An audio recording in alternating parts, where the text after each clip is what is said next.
Well, nearly 1 year ago, we learned a fire at a Blake Street house in Waterbury revealed an astonishing secret. Thanks for joining us here at 10:30. I'm Brent Harden. Authorities discovered a severely malnourished 32-year-old man, publicly identified only as S, who told police he was held captive there by his stepmother for decades. City leaders and investigators described the scene as something out of a horror movie.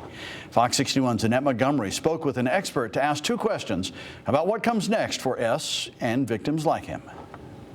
After decades of alleged abuse and isolation, we wanted to find out if healing is possible and what does that healing actually look like. For survivors of even the most extreme and prolonged trauma, Dr. Jennifer Lusa, the Associate Vice President of Intensive Treatment at the Village for Families and Children, says recovery is possible. With amazing treatment, what happens is it becomes more of a memory as opposed to an experience that's happening. So that it makes it easier to kind of just go to sleep, go through your life, talk about it without coming undone, about disassociating any of those things. That's the difference between fully recovering from trauma and still living in it. Which means a life defined by growth, not captivity, is within reach. And a person can go on to kind of fully recover, live a productive life, self-sufficient, independent, happy, interpersonal relationship, not a problem.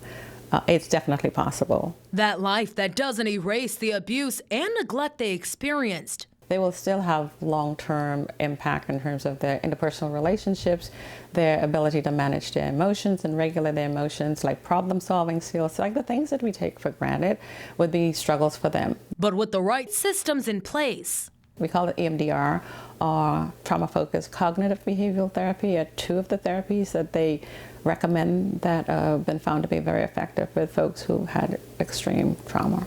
Dr. Lusa says instead of reliving their trauma, victims can begin to release it. With EMDR, it's not necessarily talk therapy, and so a lot of the work that happens internally, and it's like the brain kind of healing itself. And instead of being trapped in it. And so it makes it very tolerable because you can process through what you've been through without having to actually talk about it. And they begin to process it. With therapy and support, they can then start to create the identity that they want, not the one that was given to them.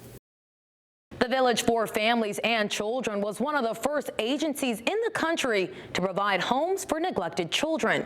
The organization now offers therapy for children and adults, addiction treatment, support for veterans, and parenting education. In studio, Annette Montgomery, Fox 61. And this coming Tuesday actually marks 1 year since that fire that launched this case into the spotlight. So we are revisiting the case and the people involved in our special Waterbury captivity case 1 year later. We'll sit down with S's biological sister, look at where the court case currently stands, and hear from experts on what laws need to be put into place to protect children. You can catch it on Tuesday, February 17th at 7:30 p.m. on Fox 61+.